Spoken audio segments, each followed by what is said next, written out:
Actualité du jour, préparée et servie par la rédaction politique. Maïmouna Sow.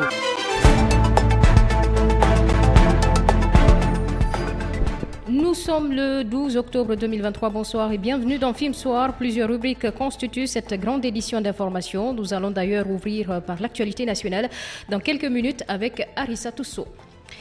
Dans Interland, nous allons parler ce soir de la tenue du Forum de développement territorial dans chaque préfecture de l'intérieur du pays.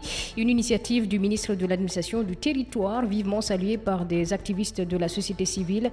Notre rédaction a joint ce jeudi le président des organisations de la société civile de Koya et le vice-président de la délégation spéciale de Dinguiraï. Vous les entendrez tous au micro de notre journaliste Amadou Ribari au cours de ce film soir. L'invité de ce journal est Oumar Toutia Bari, spécialiste des questions minières et extractives. Ce jeudi, donc, il se prononce sur la signature d'un protocole d'accord entre le ministère des Mines et la Société financière internationale pour la valorisation du contenu local en République de Guinée. Mamadou Boy-Diallo lui posera des questions. Bien d'autres rubriques vont venir embellir ce grand rendez-vous d'infos. Merci de vous informer chez nous. Film Soir, plein feu sur l'actu. La totale de l'actualité nationale. Comme annoncé, je reçois Arissa Tousso pour l'actualité locale. Bonsoir Maïmouna et bonsoir à tous. Lamine Waraba Sako n'ira pas en prison. Le militant du RPG Arc-en-Ciel, arrêté hier par la BAC à Nongo, ici à Conakry, est libre. Jugé ce jeudi en flagrant délit, il a été déclaré non coupable des faits d'offense contre le chef de l'État. Pendant ce temps, les démarches se multiplient pour éviter une grève des contractuels. Ils boudent les classes depuis l'ouverture à cause du non-paiement de leur arriéré de salaire. Une solution pourrait être finalement trouvée ce vendredi, annonce la coordination nationale.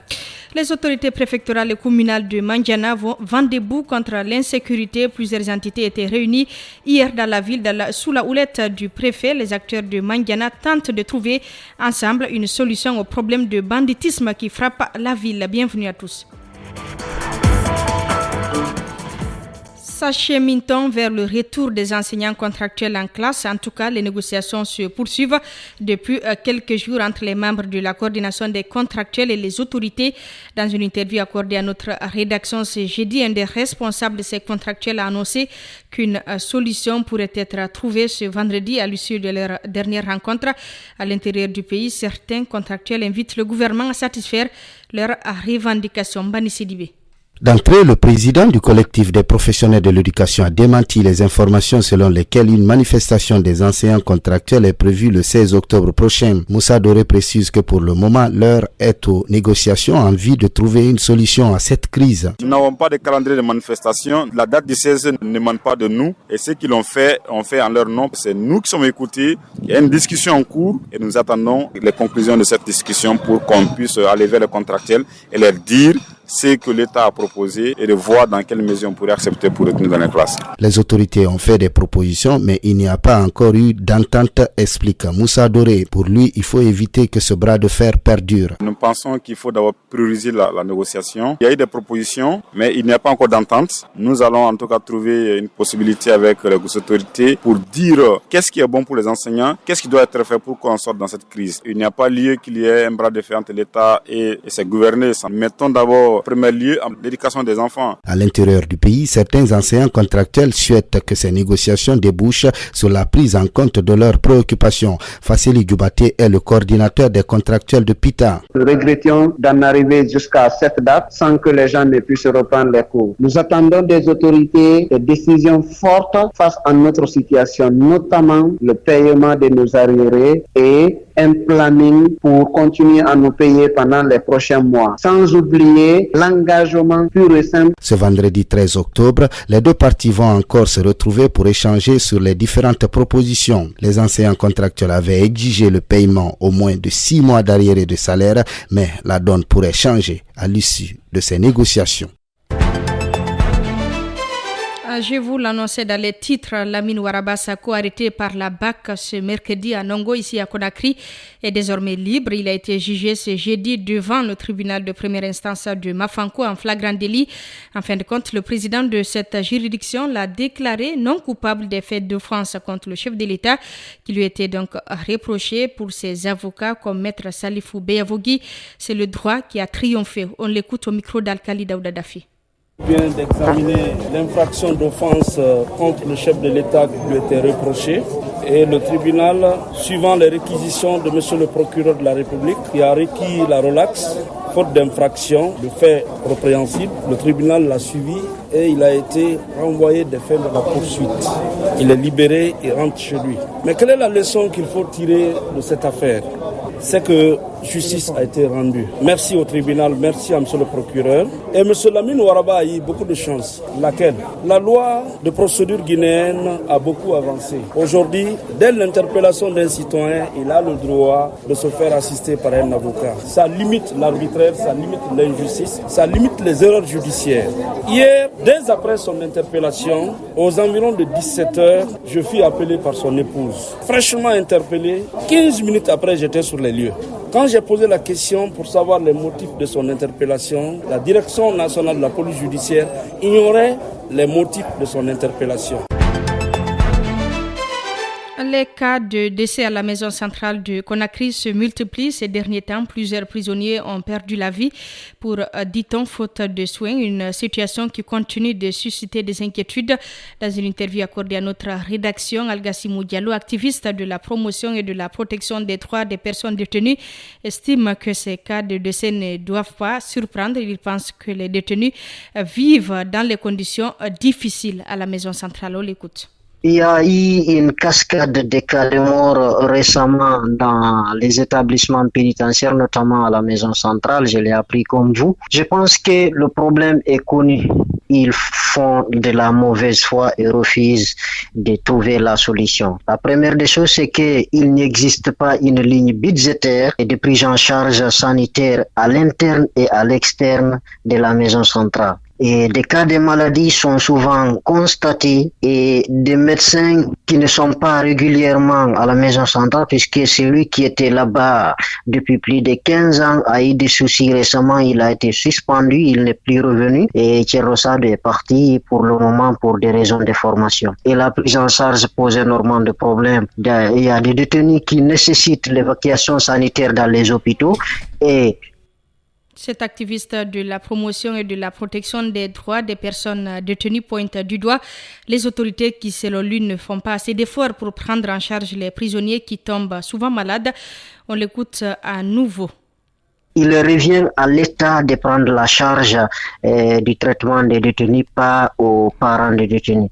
Et aujourd'hui, à date, quand il y a un problème de santé pour un détenu, on l'évacue par exemple à Donka ou à Ignasdine. Évidemment, quand les magistrats l'acceptent, le problème il est d'ordre structurel. Et on tente souvent de le résoudre par des solutions conjoncturelles, c'est ce qui fait que ça ne marche pas. En 2017, je me rappelle, il y a eu ce protocole santé entre le ministère de la Santé, de l'Hygiène publique et le département de la Justice. Ce protocole disait que le ministère de la Santé devrait déployer dans l'ensemble des établissements pénitentiaires des agents de santé qualifiés et que le département de la Justice faciliterait le processus de prise en charge sanitaire des détenus. Sauf qu'à date, cette prise en charge n'a pas été acceptée.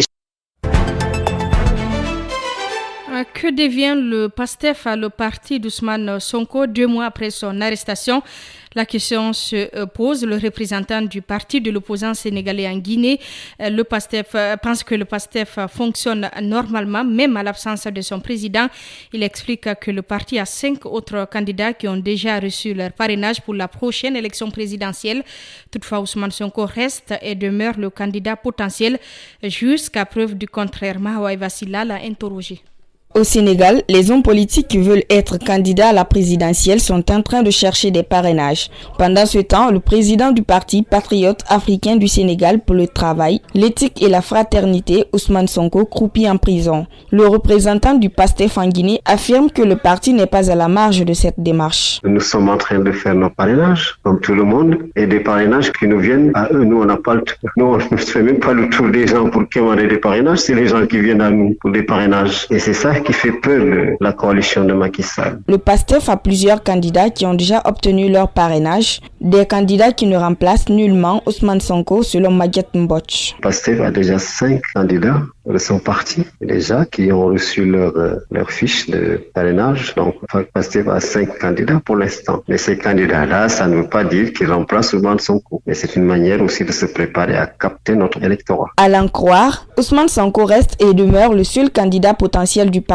Il pense même que le PASTEF sortira gagnant des élections au Sénégal. Jusqu'à preuve du contraire, notre candidat c'est Ousmane Sonko. C'est le candidat de la majorité des Sénégalais. Maintenant, si jamais par extraordinaire, Ousmane Sonko n'est pas candidat, le PASTEF aura toujours un candidat. Ça c'est clair et net. Et le PASTEF, quel que sera son candidat, le PASTEF sortira gagnant de ces élections. Et c'est ça qui est important. Le Parti patriote africain du Sénégal pour le travail, l'éthique et la fraternité ne compte pas baisser les bras.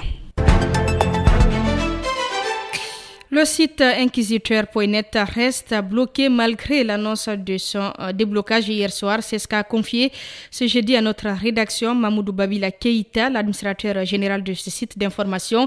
Il salue le soutien du syndicat des professionnels de la presse de Guinée qui annonce une marche pacifique sur Kaloum lundi prochain.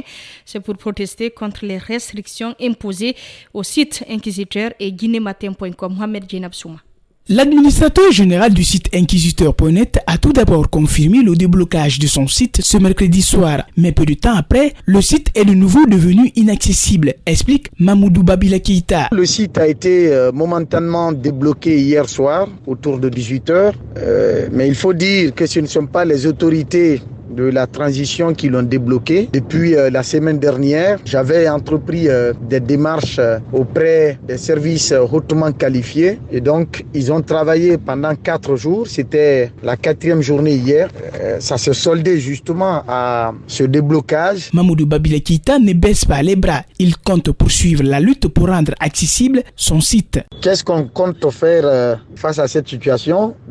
C'est rien d'autre que de continuer la lutte. Ça fait 1 mois, 12 jours que nous traversons cette situation. On n'est pas resté bras croisés. On est en train de se battre. Et avec le soutien du SPPG, mais aussi d'autres confrères, nous pensons que quel que soit le temps que cela va prendre, on finira par débloquer le site un jour ou l'autre. De son côté, le SPPG annonce une marche pacifique lundi prochain à Kaloum. Le syndicat de la presse de Guinée s'insurge contre les restrictions imposées à Inquisiteur et Guinée Matin, des restrictions qui menacent l'emploi de plusieurs journalistes.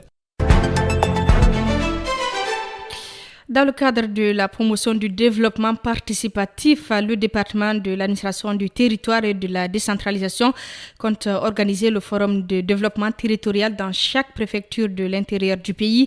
Pour imprimer une réussite à cette initiative, ce mercredi, Mori Kondé a échangé avec les représentants de chaque préfecture pour leur expliquer l'objectif de cette démarche. On écoute le ministre Mori Kondé. Le 5 septembre 2021, nous avons posé un diagnostic. Nous sommes arrivés à la conclusion que beaucoup d'acteurs qui interviennent dans le cadre du développement local, qui ne sont pas souvent pris en compte dans les politiques publiques de planification des actions en faveur des collectivités. Quelle que soit la volonté que nous avons pour faire des investissements dans vos différentes localités, nous ne pouvons pas vouloir mieux que vous qui êtes des ressortissants de ces localités. Donc nous nous sommes dit, vu que les plans de développement local de l'ensemble des 362 communes de notre pays sont presque arrivés à expiration ou sont obsolètes, nous devons lancer dans les jours à venir une campagne de révision de ces PDL. Les PDL, c'est comme un peu la constitution ou le Coran de l'ensemble de vos communes à l'intérieur du pays. Et qu'est-ce que la loi dit? Tout investissement qui doit être réalisé dans une commune donnée doit être préalablement inscrit inscrits dans ce PDL. Et nous savons que les associations de ressortissants que vous êtes, vous fournissez assez d'efforts pour faire de gros investissements dans l'ensemble de ces communes. Mais sauf que vos actions n'ont jamais été prises en compte, n'ont jamais été valorisées comme un apport considérable dans le cadre du développement de notre pays. Selon le ministre de l'administration du territoire, l'objectif final de ces forums annoncés est de mobiliser l'ensemble des acteurs locaux afin d'identifier des actions de développement menées par les fils et ressortissants des 33 préfectures du pays. Morikonde invite donc chacun à accompagner le gouvernement dans cette initiative. On l'écoute à nouveau.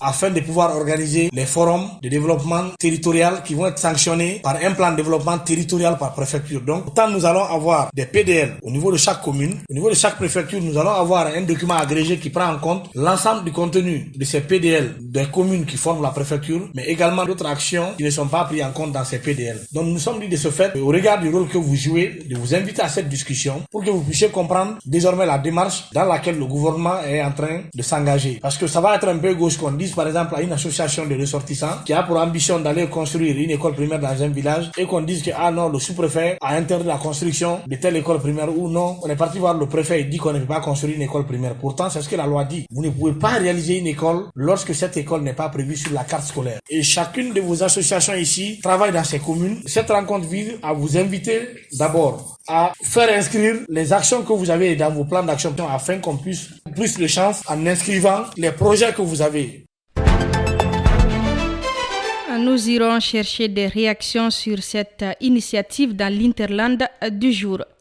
Les autorités préfectorales et communales de Mandiana sont désormais vent debout contre l'insécurité dans leur localité. C'est dans cette optique qu'une rencontre a réuni hier mercredi les représentants de la gendarmerie, de la police, du camp d'infanterie, de la confrérie des chasseurs, des religieux et des syndicats sous la houlette du préfet. L'objectif, selon le maire de la commune urbaine, est de freiner l'insécurité et le grand banditisme dans cette zone minière de la Haute-Guinée.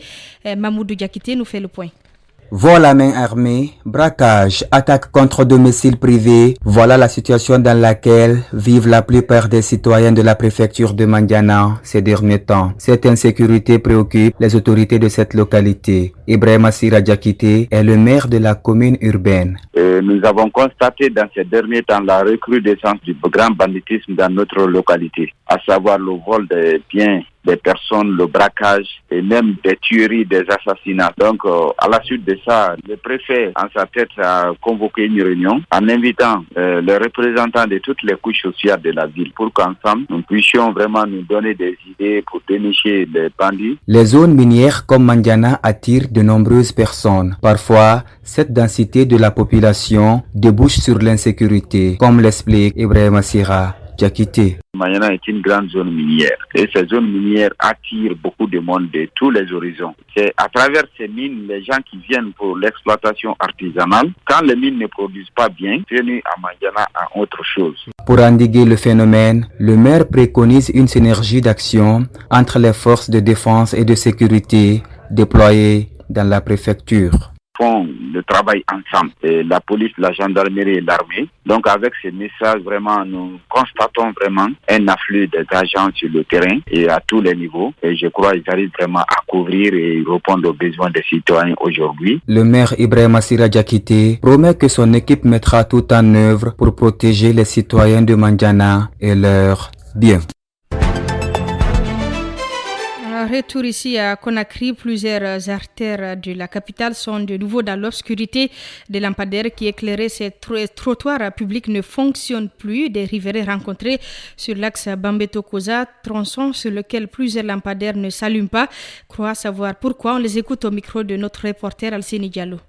Ils ont été très bien installés, mais actuellement, la plupart de ces lampadaires ne s'allument pas. Cela s'explique par plusieurs facteurs. Le premier facteur d'abord, c'est le facteur du côté des citoyens. Parce qu'aujourd'hui, l'incivisme est en train de battre son plein record dans notre pays. Parce que si nous regardons aujourd'hui certains lampadaires, nous avons l'impression que nous sommes dans un état de guerre. Les citoyens n'ont aucune culture de civisme, sont en train de détruire les batteries de ces lampadaires. Bon, je ne dirais pas que c'est une faille. Peut-être qu'ils ont installé d'une partie, c'est-à-dire c'est une installation partielle. C'est-à-dire ils ont installé une partie ils ont fait le lancement d'une partie et l'autre partie c'est pas encore alimenté. C'est-à-dire l'alimentation quoi. À mon avis, c'est ce que je constate parce que depuis le premier lancement, il y a ces lampadaires quand même qui sont pas allumés de ce côté-là. Un mot de sport pour terminer en attendant la découverte de la composition de l'identité des adversaires du Sili national à la Coupe d'Afrique des Nations 2023 dont le tirage est prévu ce jeudi à 19h GMT en Côte d'Ivoire. Des observateurs du Courant guinéen donnent leurs avis sur les probables adversaires des hommes de Kaba Diawara pour cette compétition majeure du football africain. Pour ce tirage au sort, il faut s'attendre à n'importe quel adversaire pour le Sili national qui n'est pas dans les pots 1 et 2 mais dans le pot 3, mais le meilleur tirage pour les Guinéens serait les équipes qualifiées de moins expérimentées pour cette messe du sport en Afrique. Alassane Djigé Diallo. Alors que la fêtière du football africain, la CAF, va procéder au tirage au sort de la 34e édition de la Coupe d'Afrique des Nations Côte d'Ivoire 2024 ce jeudi soir, soit à 3 mois du début des hostilités, des observateurs du football guinéen nous livrent leur analyse sur les potentiels adversaires du Sili national. Ça sera un tirage compliqué pour la Guinée parce qu'il faut rappeler déjà que la Guinée n'est ni dans le pot 1 ni dans le pot 2. La Guinée se retrouve dans le pot 3, donc au 3e échelle des meilleures équipes africaines. Ce point de vue de Guy Lavogui est partagé par Mohamed Lamine Touré qui souhaite que la Guinée ne tombe pas dans le même panier que les équipes déjà favorites de la compétition. Je pense que le Sili national de Guinée peut s'attendre à tout. Il faudra éviter les grandes nations, par exemple le Maroc, le Sénégal, la Tunisie, le Cameroun, l'Égypte. Ça, ce sont des nations qui sont favorites bien avant le coup d'envoi de cette compétition-là. Pour cet analyste sportif, tomber dans le même groupe que l'actuelle meilleure équipe africaine, selon le classement FIFA, pourrait être le pire tirage pour le Sili national. Moïse Guilavogui. Le tirage le plus compliqué pour la Guinée, ce serait de tomber sur le Maroc, le Nigeria et l'Angola. Le Maroc, parce qu'aujourd'hui en Afrique, c'est ce pays-là qui est prédit par tout le monde comme étant le plus grand favori. Ensuite, l'armada offensive aujourd'hui que représente le Nigeria en Afrique. J'ai dit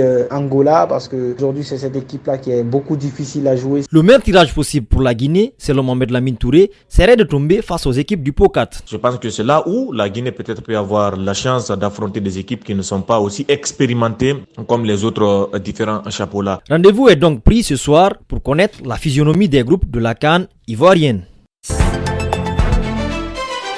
C'est la fin de ce journal. Mes films soirs se poursuit avec vous, Maïmouna Sow. Merci beaucoup, Arissa Tousso. Merci de nous avoir informés. Je vais vous reprendre d'ailleurs dans un instant au compte de l'actualité africaine et internationale. Place à l'Interland. Film Soir. Le nec plus ultra de l'actualité du jour. Préparé et servi par la rédaction politique. Maïmouna Sow. Film Soir, l'Interland. L'actu de nos régions déclinées par nos correspondants. Il est 18h22 ici à Conakry. Je vous l'annonçais vers la tenue du forum de développement territorial dans chaque préfecture de l'intérieur du pays. Cette initiative du ministre de l'administration du territoire s'inscrit dans le cadre de la promotion du développement participatif. Elle est vivement saluée par des activistes de la société civile. Joint ce jeudi par notre rédaction, le président des organisations de la société civile de Koya et le vice-président de la délégation spéciale de Dinguiraye décrivent le calvaire des citoyens de l'intérieur du pays confrontés au manque criard d'infrastructures. Ils promettent de s'impliquer pour la réussite de ce forum consacré au développement à la base. C'est l'élément Interland réalisé par notre journaliste Amadou Ribari. Le ministre de l'administration du territoire et de la décentralisation compte mobiliser l'ensemble des acteurs locaux afin de faire un diagnostic socio-économique pour identifier des actions de développement à la base. Pour y arriver, Morikonde a rencontré ce mercredi les fils et ressortissants des préfectures. Une démarche saluée par Alseni Bangoura, président des organisations de la société civile de Koya. Avec un sentiment de satisfaction quand on a pris la nouvelle. Et ça veut dire que rien ne va transiter par le sommet. C'est nous qui connaissons nos problèmes. C'est nous qui connaissons les réalités de nos localités. Alors si nos points de vue sont tenus compte, ça veut dire qu'il serait très facile vraiment d'aller vers un développement durable et radieux. Le ministre Morikonde vient de cette société civile. Il est amplement informé comment booster le développement d'un pays. Le même sentiment de joie anime Alassane Diakité, le vice-président de la délégation spéciale de Dinguiraye, pense que ce forum constitue une aubaine pour sortir la préfecture de Dinguiraye de l'ornière. Nous avons besoin avant tout d'abord de la conscientisation de cette communauté, de la population locale pour que vraiment les gens puissent adhérer au processus de développement qui va être amorcé. Donc ça c'est un premier aspect, mais le deuxième aspect c'est que le thème d'infrastructure routière entre les collectivités c'est inaccessible, entre l'intérieur même de la commune urbaine, il est nécessaire, extrêmement important d'organiser peut-être ce forum pour pouvoir discuter avec l'ensemble des acteurs autour du processus pour voir réellement qu'est-ce qui va, qu'est-ce qui ne va pas et qu'est-ce qu'il faut amorcer en termes de dynamique pour que vraiment les choses puissent bouger. Tout comme la préfecture de Dinguiraye, le président des organisations de la société civile de Koya s'engage à accompagner le ministre de l'administration du territoire et de la décentralisation pour le bonheur des citoyens de la préfecture de Koya. Aujourd'hui, à Koya, nous avons un problème d'insécurité. Aujourd'hui, c'est une priorité. Koya a un problème de route, c'est une priorité. Koya, actuellement, a un problème d'éducation et de santé. Comme vous l'avez constaté la dernière fois, l'hôpital de Koya, déjà, c'est un exemple. Et nous avons vraiment des priorités au niveau de l'éducation. Nous avons des écoles aujourd'hui avec l'ouverture qui n'ont pas de table-banc. Morikonde invite les fils et ressortissants des préfectures à s'impliquer pour la réussite de ce forum qui, selon le ministre, est une solution pour le développement à la base. Merci à vous, Amadouri Barry. Merci. Nous allons continuer ce film soir avec Arissa Toussou. Film soir, Transinfo. Film soir au diapason de l'actualité en Afrique et dans le monde. Bonsoir à tous. L'ex-première dame du Gabon est placée en détention provisoire pour au moins 10 jours. Sylvia Bongo a été écrouée dans la nuit d'hier à Libreville. Elle était en résidence surveillée depuis le coup d'État du 30 août contre son mari Ali Bongo Ondiba. La franco-gabonaise âgée de 60 ans est mise en cause pour des crimes économiques. La décision de son incarcération a été prise suite à un renvoi sollicité par l'avocate de l'ancienne première dame. À Madagascar, les sénateurs réunis en session extraordinaire ce jeudi ont voté à l'unanimité la destitution de leur président. Le 9 octobre, il avait déclaré avoir été menacé de mort par des conseillers du président sortant Andry Rajoelina s'il ne renonçait pas au poste de chef de l'État par intérim. Au lendemain de ces révélations, il s'était dit finalement prêt à assurer cet intérim à la tête du pays, revirement considéré comme un signe de défiance mentale par les sénateurs. À l'initiative de cette session extraordinaire convoquée en urgence hier en Conseil des ministres. Guerre entre Israël et le Hamas, la France commence à rapatrier ses ressortissants et un premier vol avec à son bord des passagers considérés comme les plus vulnérables parmi les ressortissants résidents ou de passage en Israël arrive ce soir. Selon les chiffres officiels, près de 62 000 ressortissants français sont enregistrés auprès du consulat général à Tel Aviv. 25 000 autres sont inscrits auprès du consulat général à Jérusalem. Au total, plus de 4 000 demandes de rapatriement auraient déjà été formulées. Et puis le gouvernement britannique annonce jeudi débloquer des fonds supplémentaires pour la sécurité de la communauté juive, ce après avoir enregistré 139 actes antisémites en 4 jours, soit 5 fois plus qu'en 2022. Sur la même période, un financement de 3,5 millions d'euros supplémentaires va donc être apporté à l'organisation chargée de protéger la sécurité de la communauté juive. Une annonce faite après une réunion consacrée à la guerre déclenchée en Israël par une attaque sanglante lancée par le Hamas qui a fait des milliers de morts et près de 150 otages. Film Soir se poursuit. Merci beaucoup pour toutes ces informations. Je vous souhaite une très belle soirée, Arissa Toussou. La 1-2, c'est dans un instant. Vous restez avec nous. Sous peu, nous allons joindre en direct Oumar Mbo, directeur de publication du site internet La Voix du Peuple. Info avec lui. Nous allons revenir sur ce drame qui a eu lieu dans le quartier Koulidara à Labé. Là-bas, le corps d'un enfant a été repêché des latrines. Film Soir. La 1 de les manchettes des médias d'ici et d'ailleurs. Notre confrère est déjà en direct. Bonsoir. Bonsoir, chers compteurs Maïmounasso. Bonsoir à vos millions d'auditeurs et bonsoir aux nombreux lecteurs du site lavoixdupeuple.info. Merci pour l'invitation. Merci, je vous en prie, bienvenue. Alors, je disais à nos auditeurs que la 1-2 nous amène ce jeudi à Labé où le corps d'un enfant a été repêché des latrines dans le quartier Koulidara. C'est votre site d'information générale, La Voix du Peuple, qui nous l'apprend. Pour en parler, justement, nous avons en direct, comme vous le savez, Oumar Mbo, le directeur de publication de ce site d'information. Labé, le corps d'un enfant repêché dans les latrines au quartier Koulidara. C'est comme ça que vous avez titré votre article sur ce fait divers, Oumar Mbo. Première question, pour commencer, les faits datent de quand et comment se sont-ils déroulés? Oui, merci. Effectivement, c'est le titre de l'article en question et l'événement s'est déroulé hier, donc hier mercredi 11 septembre, 11 octobre, oui. Donc dans la nuit du mercredi à ce jeudi 12 octobre au quartier, vous avez dit, de Koulidara, donc plus précisément au secteur Téligier. Donc ça c'est dans la commune urbaine de Labé, ça c'est dans Moyenne-Guinée. Donc, selon des informations locales recueillies par notre correspondant basé dans la cité de Karmokoa, Labé, le corps de l'enfant âgé de 5 ans, vous l'avez dit, a été repêché dans une fosse septique alors que ses parents étaient venus en ville pour des raisons médicales. Donc, justement, la maman avait... Monsieur Mbo, pour des raisons médicales, oui. Votre article rapporte également que le corps a été récupéré par des sapeurs-pompiers. Qu'est-ce qu'il est devenu par la suite ? Le corps de l'enfant. Déjà, à partir du moment où on dit qu'un corps a été retrouvé, c'est que déjà l'enfant n'était plus en vie. Donc les sapeurs-pompiers ont été informés. C'est le chef de secteur même, le président du district de ce secteur-là qui a informé les sapeurs-pompiers après qu'on l'avait appelé parce que cette localité le relève directement. Donc lui aussi a informé la protection civile qui est venue récupérer le corps de l'enfant et qui était vraiment dans cette poste du quartier dont vous avez dit tout à l'heure. Donc le corps a été amené à l'hôpital régional de Labé en attendant que le procureur autorise à ce que l'enfant soit restitué à ses parents. D'accord. Peut-être la toute dernière question avant de vous lâcher. Est-ce que cet autre drame ne relance pas, d'après vous, les débats sur la responsabilité des parents dans l'encadrement des enfants ? Oui, ça relance le grand débat, disons un grand débat, parce que même le président du district a dit que c'est des leçons que des populations, toute la population, donc, que ce soit les pères de famille, que ce soit les mères de famille, de s'occuper de leurs enfants. Parce que vous savez, un enfant coûte extrêmement cher, parce que les enfants, si vous prenez une femme qui passe pendant 9 mois de grossesse et que le mari passe à des mois de dépenses ou des années de dépenses et que vous arrivez à avoir un enfant, la moindre chose, c'est de prendre soin de ces enfants-là. Il faudrait que les considérer comme des diamants, comme de l'or, plus que même de l'or, parce que là, on ne remplace pas une vie. Donc, il faudrait que les épouses, en tout cas nos mamans, nos sœurs... Les parents en général.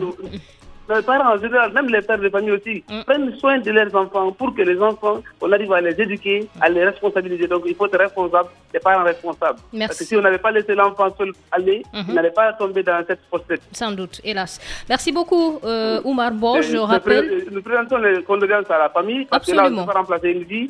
Et absolument. Et aussi la maman qui est aussi malade, on souhaite que bonne guérison pour qu'elle découvre sa santé et qu'elle ait un enfant qui va vivre longtemps. Merci beaucoup pour toutes ces précisions et toutes ces informations. Nous étions en direct avec Oumar Bo. Je rappelle qu'il est le directeur du site d'information La Voix du Peuple et il revenait sur cette actualité qui s'est déroulée hier, un drame plus particulièrement au quartier Koulidara à Labé où le corps d'un enfant a été repêché dans les latrines. Merci. Nous continuons avec l'éditorial. Film Soir, l'édito.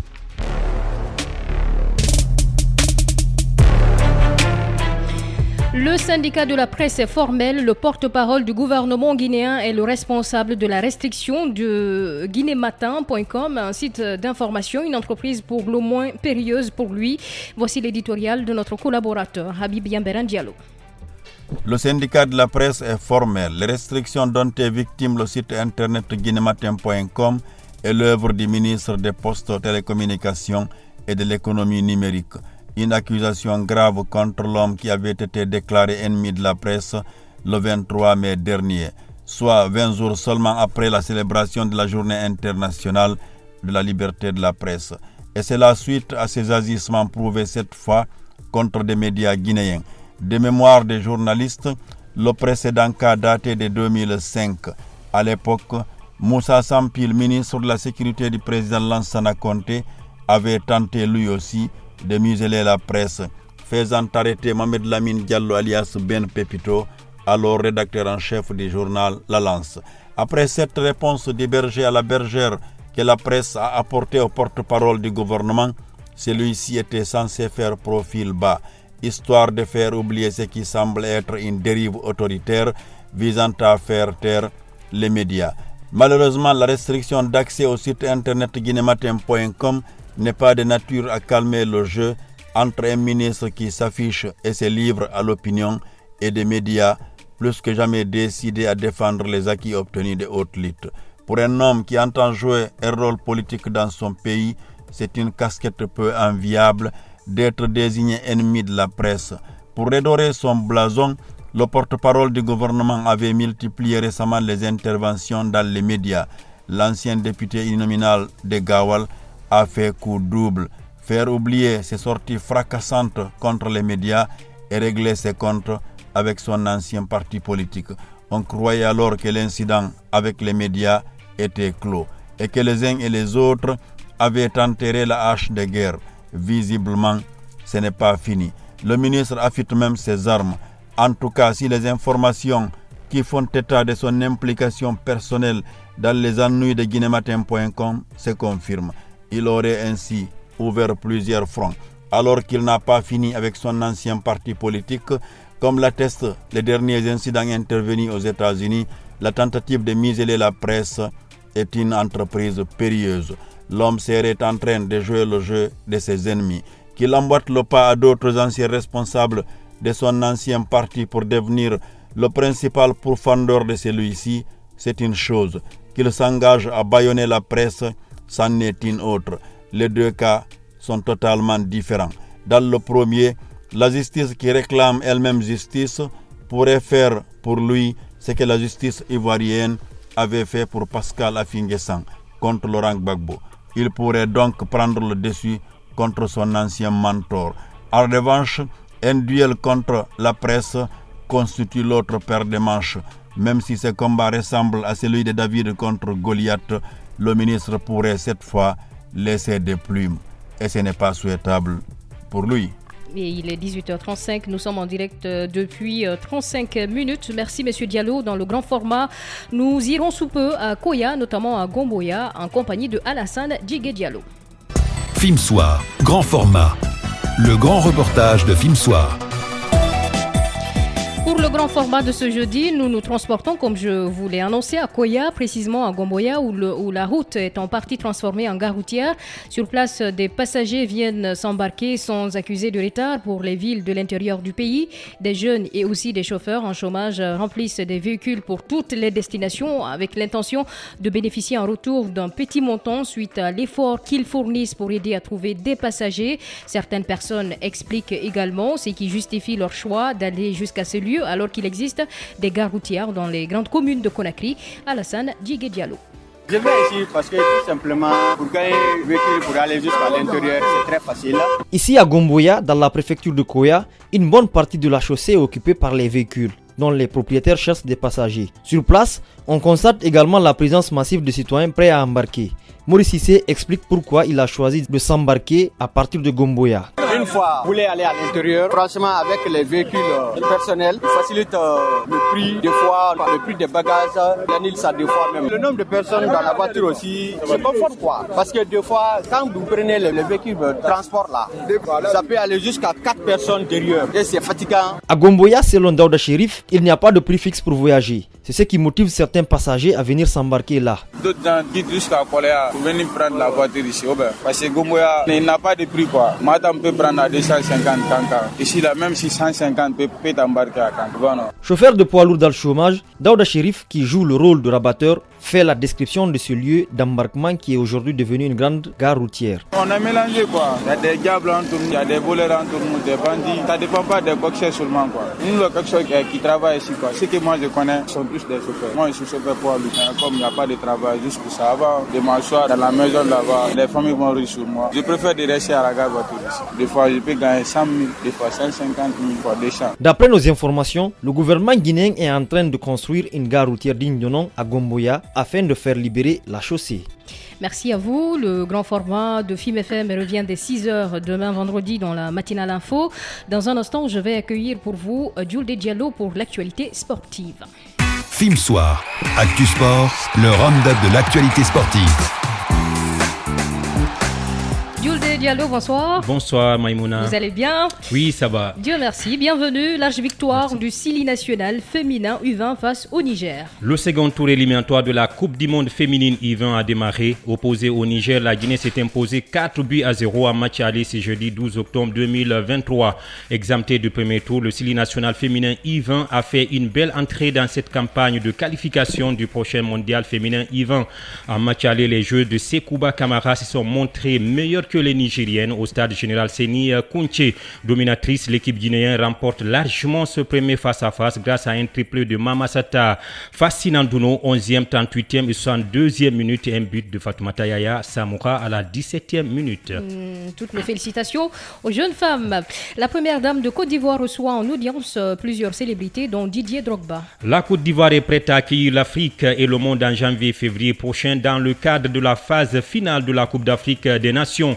Bien avant l'ouverture de cette grande messe continentale, la cérémonie du tirage au sort se tiendra ce soir au Parc des Expositions d'Abidjan en présence de plusieurs célébrités du ballon rond et de la musique, au nombre desquelles les Ivoiriens Didier Drogba et Yaya Touré, le Nigérian Obi Mikel ou encore le Sénégalais Ekon. Parlant de ces célébrités, elles ont été reçues par la première dame de la République de Côte d'Ivoire. Didier Drogba a même offert un maillot de la sélection de Côte d'Ivoire baptisé au nom de Dominique Ouattara. Pour terminer, Julde Diallo, Côte d'Ivoire, Maroc, une foule en liesse pour accueillir les Lions de l'Atlas à l'aéroport Félix Houphouët-Boigny. Après leur dernier affrontement en novembre 2017 en éliminatoire de la Coupe du monde 2018, la Côte d'Ivoire et le Maroc vont se retrouver ce samedi 17 octobre au Félicia dans le cadre d'un match amical. Arrivés hier à l'aéroport Félix Houphouët-Boigny, les Lions de l'Atlas ont été accueillis par une foule en liesse. Sur les images de nos confrères du média Enriadia TV, Ashraf Hakimi et ses coéquipiers ont eu du mal à se frayer un chemin pour atteindre leur quart. Selon plusieurs sources concordantes, Hakim Ziyech et Soufiane Amrabat seraient forfaits pour ce match de prestige entre ces deux nations sœurs. Avant cette affiche, la Côte d'Ivoire et le Maroc connaîtront leurs adversaires pour la CAN ce jeudi 12 octobre lors du tirage au sort. Merci énormément, Julde Diallo. Je vous laisse et je continue avec nos auditeurs. L'invité de la rédaction, c'est dans un instant. Film Soir, l'invité du soir. L'autre interview de Film Soir. Je vous l'annonçais au début de ce grand rendez-vous d'information. L'invité de ce journal est Oumar Totiabari, spécialiste des questions minières et extractives. Il se prononce sur la signature d'un protocole d'accord entre le ministère des Mines et la Société financière internationale pour la valorisation du contenu local en République de Guinée. Il répond aux questions de Mamadou Boy Diallo. Oumar Totiabari, bonsoir. Bonsoir. Le ministère des Mines et de la Géologie et la Société financière internationale viennent de signer un protocole d'accord d'un montant de $880,000 pour valoriser et promouvoir le contenu local. Votre réaction sur l'impact de ce protocole d'accord? Bon, cette convention, en fait, c'est une excellente opportunité pour développer le contenu local en Guinée, et même s'il y a d'autres mécanismes quand même qui peuvent servir aussi à financer ce type d'initiative, comme le fonds d'investissement minier par exemple, ou même d'ailleurs le FODEL, le NAFIC peut contribuer à financer ce type d'initiative. C'est la première des choses, je pense, c'est de viser plus sur le développement des capacités des PME au niveau local. Parce qu'au niveau quand même institutionnel et juridique, on a le service de contenu local, on a la loi sur le contenu local.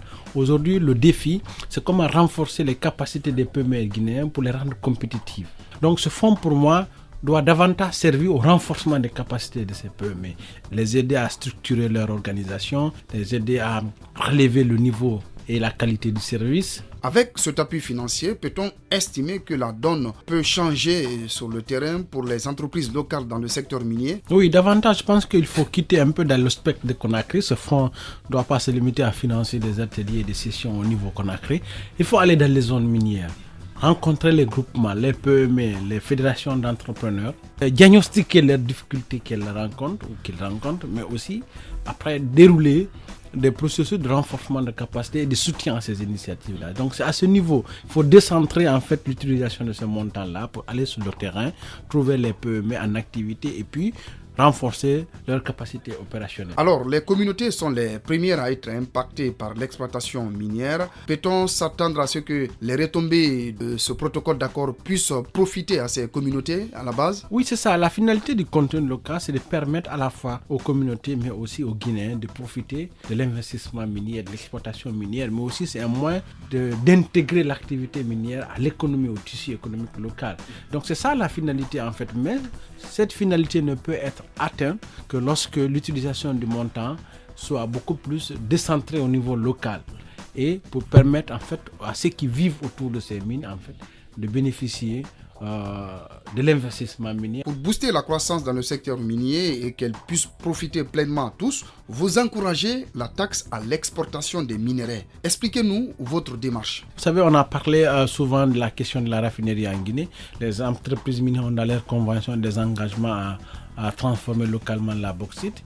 Avec toutes les difficultés que nous observons, nous avons deux leviers en main. Premièrement, c'est de voter une loi à l'Assemblée qui va frapper la bauxite à l'exportation d'une taxe. Il y a certains pays comme l'Indonésie qui ont imposé un moratoire, mais aussi une taxe à l'exportation de la bauxite. Donc ça, c'est un levier sur lequel on peut agir. Il y a aussi le code minier qui prévoit au bout d'un certain nombre d'années, si les entreprises ne vont pas vers la valorisation du minerai, et elles peuvent subir des taxes à l'exportation de leurs minéraux. Ça, c'est pour les décourager à exporter le minerai brut et à le transformer localement.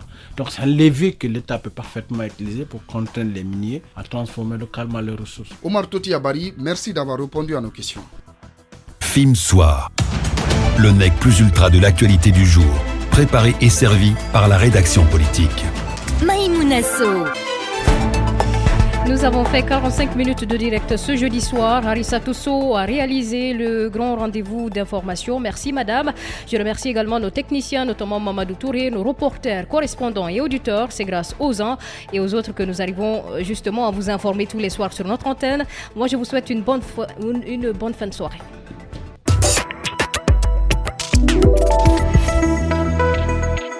FIM FM, c'est la